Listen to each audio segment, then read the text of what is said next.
Hello and welcome to Fertility Springboard, the podcast series brought to you by Fertility Help Hub. I'm Eloise, founder of Fertility Help Hub, and over the series I will be bringing you conversations with some of the most influential and inspiring professionals and experts around the world to arm you with useful and empowering thoughts and resources to ease your fertility journey. And don't forget to sign up to the newsletter to make sure you don't miss out on anything. It's packed full of inspiring interviews, resources, discounts and offers, competitions, and real-life stories. Welcome to my guest today, Trystan Reese, who is the founder of Fertility Co. It's a platform to help support and educate transgestational parents. Welcome, Trystan. Nice to have you here. Please introduce yourself. Of course. So wonderful to be here. Well, I'm from across the pond. I'm actually Canadian by birth, but I'm living in Portland, Oregon. So happy to be with you. And I think you're going to kill me because it's 3 o'clock my time and very, very early for you right now. So thank you so much for coming on here today. Of course. I actually was going to be up anyway because I do have a toddler. Of course. Yeah, perfect. Okay, well, that worked all right then. Please could you just introduce yourself a little bit and the incredible support community that you've built, and then got some questions to ask you today. Yeah, absolutely. Well, I'm a transgender man myself, and I never imagined that I would ever be a parent, but my partner and I became parents quite literally overnight. We were an emergency family placement for my partner's sister's children, my partner's niece and nephew. Things became untenable in their house, and we got a phone call from the social worker asking if they could come and stay with us for a little while, and they have still yet to leave, and they are 10 and 13 now. And so, becoming a parent was not something I had planned to do or wanted to do, but once I started doing it, I really gained an appreciation for the process, and we knew we wanted to grow our family, and we just knew that we couldn't go through another adoption process that had been so difficult for everyone. And we had done that. So we feel like we sort of earned our points there. And so we wanted to grow our family by having a biological child. And I'm a transgender man, and my partner is not a transgender man. And so we were able to have our own biological kid. And from there, I just looked back on that experience and thought, wow, what if I had a place where I could go to watch videos of other people who'd been through this process, to read articles, to bring to my doctor so they would have a better sense of what my unique needs might be throughout the process. And so I just created it this year. So that's a little bit of my story. Amazing. I look forward to hearing more about that. Before we get there, I wanted to ask you, you've mentioned a bit about the fact that you are a trans man. You were assigned female at birth. And so when did you kind of, let's say, know, in inverted commas, that you were a man? Yeah, it is a little bit of a complicated question. And so I appreciate the quotation marks, or did you call them inverted commas? Oh gosh, I don't know. I think so. Yeah. I love that. Okay, that must be one of the British things. We've been watching RuPaul's Drag Race UK, and it has been shocking to us how many. I mean, there's probably 30 references per episode. We have no idea what they're talking about. Do you know what I mean? There's like all kinds of phrases, and it's really funny. So I like the inverted commas, but. Yeah, it's complicated. Well, technically, yes, I did wake up one day, literally in the middle of the night, with the revelation that I was a man. And so I guess it was a little cut and dry, even though it feels like it isn't.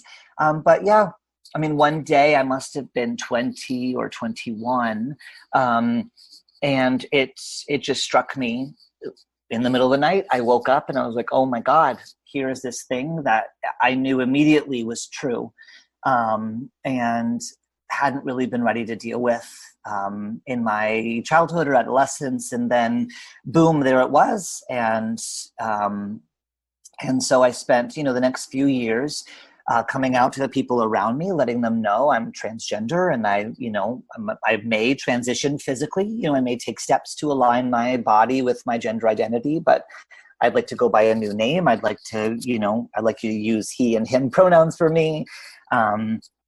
And it was just a sort of a slow evolution from there, coming to terms with who I am, telling my friends and family, and then aligning my body so that I could feel more comfortable. And, with that sort of realization and with coming out to people, looking back on my life, a lot of different things made much more sense. And I'm certainly now much, much, much, much, much happier than I have ever been before, and certainly had been before I was able to really understand that I was transgender. Oh, I'm so glad. So did you have these thoughts and these feelings when you were a boy? Oh, sorry, a girl? It's hard. It's just really difficult to say, because I'm 37, which means that we're talking about when I came out, it was, 15 years ago. And when I was a child in the 80s, we just didn't have the language, and so if I felt uncomfortable with my body, if I felt that I should have been born a man, if I felt that I was a gay man, there wasn't anywhere to put those thoughts or feelings. We just didn't have any words. So it was like, oh, I was a tomboy, ha ha ha, and then when I got into high school, it was like, oh, my friends used to say that I was a gay man trapped in a woman's body, ha ha ha. All we had were jokes. We didn't have any real understanding or language or community. And I was raised in a very small town. My parents moved from Vancouver, British Columbia, to the middle of the desert in California, it was extremely conservative, next to a military base. I just didn't have the words. All I had was this feeling that there was something wrong with me, or that I was broken in some way. And so it was just a lot of years of being deeply, deeply unhappy about who I was, and thinking, I just can't live like this.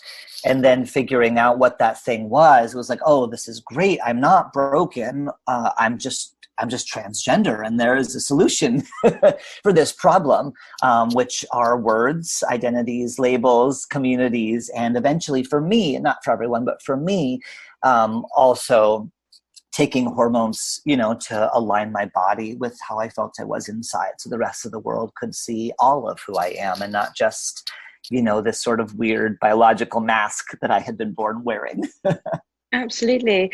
I'm sure you will have seen it, but Louis Theroux, who's British, did a documentary in America with transgender children, and was talking to them and their parents about their feelings about transitioning and what that meant for things like fertility, and taking hormones before puberty and transitioning before, during puberty.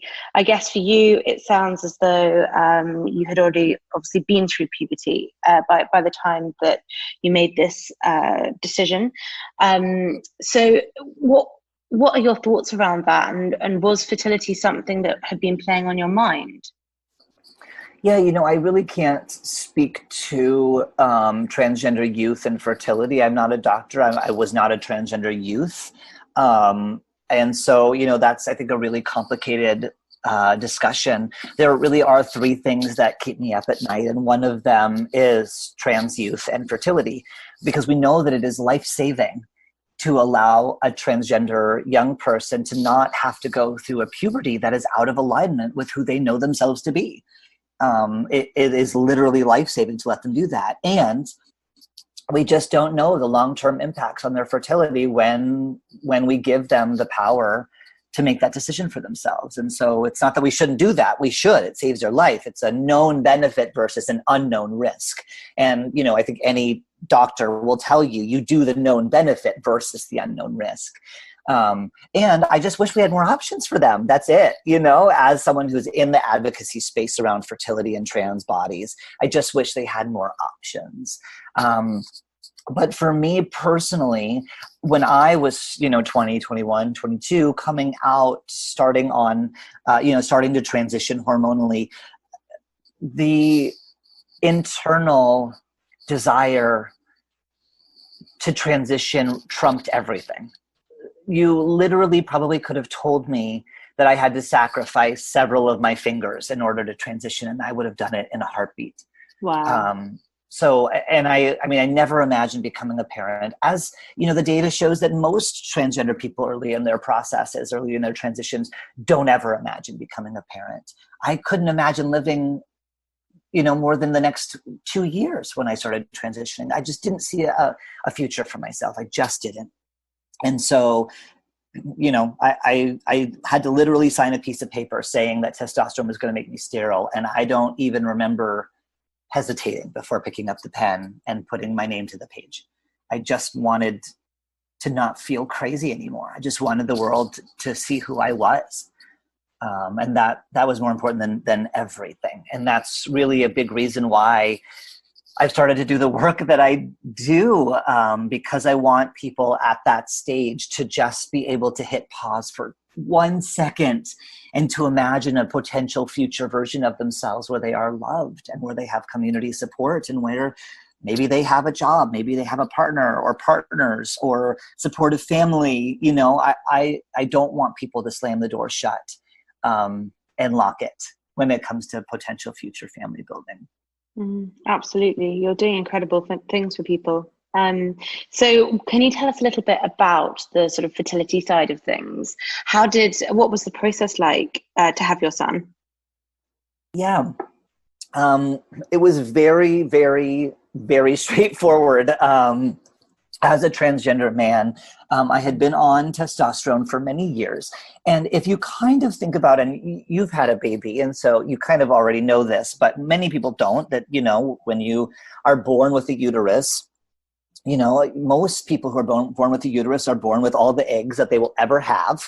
The reproductive system, it's not an egg factory. It's more like an egg processing plant, right? You have the immature eggs, and then roughly one every month gets fertilized and released. But your body is absorbing eggs at a pretty fast pace throughout your entire life.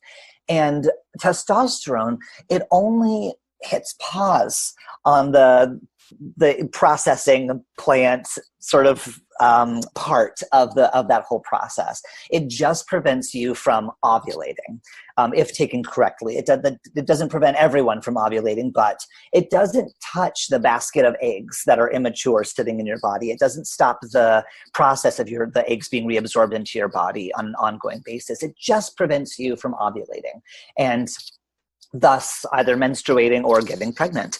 And so we've seen time and time again, study after study shows us that testosterone just doesn't seem to impact the health, the quality, the quantity of eggs. And so for me, I just had to stop taking my testosterone, regain my ovulatory cycle, wait, just a couple of months to, we're not sure exactly how it works, but we hope that the uterus is going to return to some sort of a natural stasis where it's going to be able to sustain pregnancy. And then, my partner and I made a baby the old-fashioned way, same as, millions of people all over the planet every single day. So there was no doctor kind of fertility specialist intervention needed? Not at all. And I did go to, once I first started thinking, this might be something that I want to do, when I went in for my normal annual exam, I said, hey, is there anything that you can do to assess whether I might be fertile? And at that point, I had known probably dozens of transgender men around the world who had given birth to babies. And so I knew it was possible. And I had started digging into the research. And so I knew, medically speaking, it's the same as for anyone else. But you certainly, of all people, know, even if there are no visible compounding issues, you can still experience infertility, right? Bodies are complicated. Pregnancy is natural, and nature is messy. Anyone who's ever lived on a farm knows how messy pregnancy and childbirth is. And so, they were able to do an ultrasound and look at my follicles and see, no, actually everything looks fine. And so other than that and preconception counseling, just, here's what you should do to get ready, and you should start taking prenatal vitamins. Other than that, we had 0 interventions. And that's obviously not true for all trans people, but it certainly is true for many. You can stop taking your testosterone and, you can absolutely conceive and carry, a pregnancy and give birth to a happy, beautiful baby, or have complications just like anybody else would, but not at any greater Sure. rate. And what did it feel like being pregnant as a man, and how did the people around you perceive it? Yeah, I mean, I don't really know how it felt to be pregnant as a man because I don't have anything else to compare it to. True, very Um, true. and it's funny, often women who have been pregnant ask me this. They'll say, I actually never felt more connected to my role as a woman than when I was pregnant. And so they want to know, how did I process that? But, in my universe, we know now, right, that we're all in our own little bubbles more. We know that now more than we've ever known it throughout history. We all are surrounded by people who mostly think like us, who mostly look like us. And in my little bubble, trans men have babies all the time. And so when I was pregnant, the idea of pregnancy as being just for women, it just doesn't exist for me anymore. Maybe me at 20, sure. But by 25, I had already known several trans men who'd given birth. So as my body changed, I just didn't really see it as, oh no, my body's becoming more feminine. I just saw it as my body is adjusting to accommodate the life that it's growing inside of it. And so everything that happened was just like, oh, I'm also a nerd, and so that helped. So everything that happened, I was just like, oh, this is so cool. Look at what my body can do. Like, who knew? I mean, some people knew. I didn't really know all the cool things that a body does to grow a human being. And so that part was just really cool and weird for me. And, I just didn't really see it as like a feminine thing. It just didn't feel that way to me. It just felt like creating life and science and the sacred. Did you get any kind of negative comments or thoughts, or were people pretty switched on and kind of accepting of it? Yeah, I mean, because we ended up telling our story publicly in a very intentional way, but there's only so much intention you can put into the internet. Some things just sort of spin off on their own without any input from you. And so it was really the best of the best and the worst of the worst. Here in Portland, where we live, so much of the community here saw our story very early on because it was kind of a big deal in local news.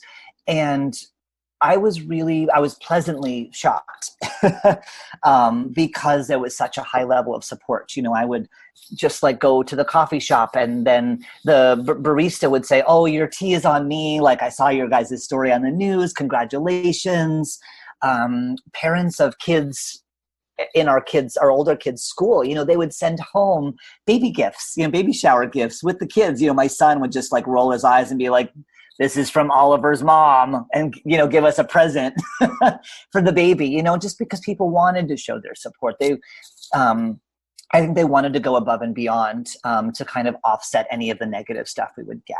And even seeing my extended friends groups on Facebook, for example, there was a gay couple in LA that we had been friends with, and I had never told them that I was trans. And there are so few spheres in my life where I don't tell literally everyone. I just kind of, when we met them at church, and I just kind of wanted to know, what would it be like to just be friends with another gay couple where me being trans wasn't part of the equation? I just never came out to them. And it never came up, and then it was too late to come out to them. We've been friends with them for like a year, and was like, oh no, well now I can't tell them because now it feels like a secret. Anyway, but they, I saw that one of them posted on Facebook a link to a story about us, and it said, we never knew that our friend Trystan was a member of the trans family, but we're thrilled about the growth, their families, the growth of their family or whatever. So it was just surprise after surprise after surprise of people being delightful. The final story I'll share about the delightfulness was, it wasn't just people we knew and in our inner circle, but I think the best Facebook message I received was from a straight woman in the Midwest here in the States, which is an area where people commonly assume that the people are going to be a little bit less accepting, a little bit less liberal. And this woman said that she didn't know anyone who was gay or transgender, but that she too had adopted her niece, having never given birth to children herself. And she said that she thought that it was a miracle that my body could create new life while also giving me the life that I deserved. And that was just really amazing. I'm so glad to hear these positive stories, because I mean, to some extent, telling my own story through the community that I've built with Fertility Help Hub, just even of using donor sperm and my husband in fertility, it's kind of nerve-wracking putting it out there for the first time, because you don't know how people are going to respond. But actually what it does for the majority of cases is show other people that they're not alone with their feelings and their issues and their thoughts, and it really it shows people that it's okay to not feel okay and to need help with certain things. And I know that I have an extraordinarily privileged experience, at living in a liberal city, being white, not being unconventional in terms of my gender outside of having a baby. I know that a lot of my experiences are colored by the fact that I have a lot of privilege. And it wasn't all easy, online, not in person, but online, we got a lot of really, really horrible backlash. Mm-hmm. But because it was online and because I have such a supportive, really international community around me, my friends, they signed up in shifts around the world so that my public facing social media pages could be monitored by them 24 hours a day, so that I didn't have to keep reading these negative comments about me. They could just delete and block people so that I didn't have to see it. It was like I really had an invisible army around me all the time throughout my entire pregnancy and into postpartum. So, I know how incredibly lucky I am. It's another reason why I want to build some resources so that other people who don't have all the privileges I have can still have a positive experience. Absolutely. Yeah, that's great that you've had such a supportive network around you. And how has it felt being a parent? And have you talked to your son? I mean, you said he's 3. Have you talked to him about the transition, and does he understand it? Because he is so young, I don't talk to him about the transition. He's just not there. And, the way that what's developmentally appropriate with kids is that you share some things with them proactively, and you share a lot of things with them reactively, so when they ask Mm-hmm. questions, that's when they're ready to know. So some of the things we don't do proactively is, actually a really lovely book company called Little Feminist made a board book about all different kinds of families, and they asked if they could use one of my pictures for it, and I said yes. And then they sent us the book, and so it's just a sweet little board book with all different kinds of families, and there's me pregnant in it. And so whenever, Leo is my toddler, and he'll go grab that book and sit in my lap, and I'll read it to him, and when we get to that page, he'll say, that daddy, and I'm like, yes, that's me. And he'll say, that me in your tummy. And I'm like, yep. And so that's sort of at 3, that's sort of what he's able to understand. And I don't think, he just doesn't yet know that. And because of the quarantine too, it's like we're even more normal to him than we would normally be, because we're not at the play place where he can see pregnant women. I mean, he has started to call both of us mommy very occasionally. I think just because of the little TV shows that he's watching or whatever. But other than that, it's like he just doesn't know that we're not quote unquote normal. And honestly, I would like to keep it this way for as long as possible, just so he doesn't have really early imprints of feeling different, of feeling left out, of feeling like kids were teasing him.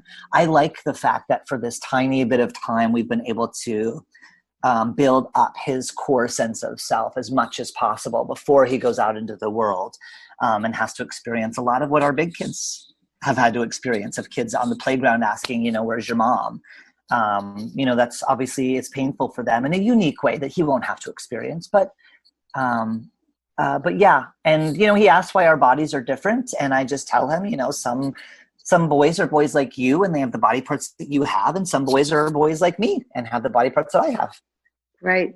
Well, I mean, it's quite similar in a way in terms of, well, as you know, I have a 3-year-old too. So kind of just, as you said, being reactional to certain comments and also proactively saying certain things. And it's just the sort of sense, isn't it, that it's what the child has grown up always knowing rather than having a kind of shocking discovery later on in life.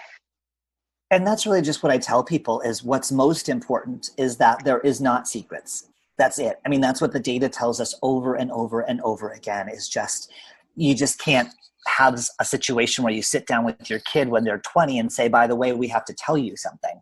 It's that you integrate it in healthy, developmentally appropriate ways throughout their whole life. And when they have questions about it, they can ask you. And, maybe for our older kids, we have a holiday, a family holiday we celebrate every year where we honor and commemorate them coming to live with us.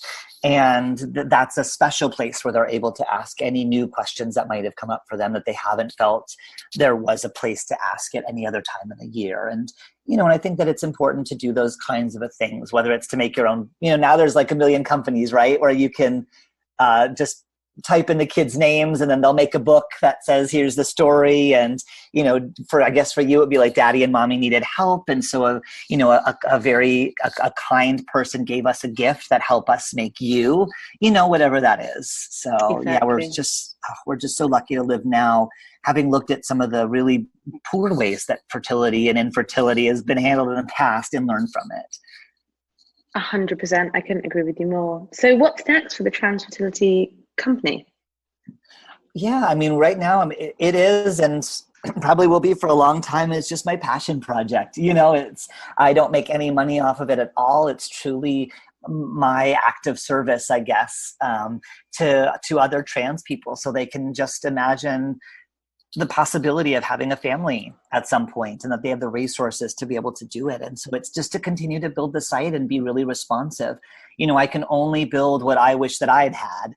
And so I'm in lots of conversations all the time with other trans people. What do you wish you had known, or what do you want to know? What do you need? And then build that, whether it's articles or interviews or webinars or other resources, whatever it is. That's really my goal with it, is to just have it be responsive and constantly evolving, and something where any trans person at any point on their journey can hop on and see their story reflected. Amazing. Thank you so much, Trystan, for telling us all about your personal story and also for what you do to help other people nowadays. And all the links are in the podcast. It's been a pleasure speaking to you. Yeah, and folks can find us on social media. We're on Instagram at just Transfertility, and the website is transfertility.co. Perfect. Thank you very much. Of course. Thank you.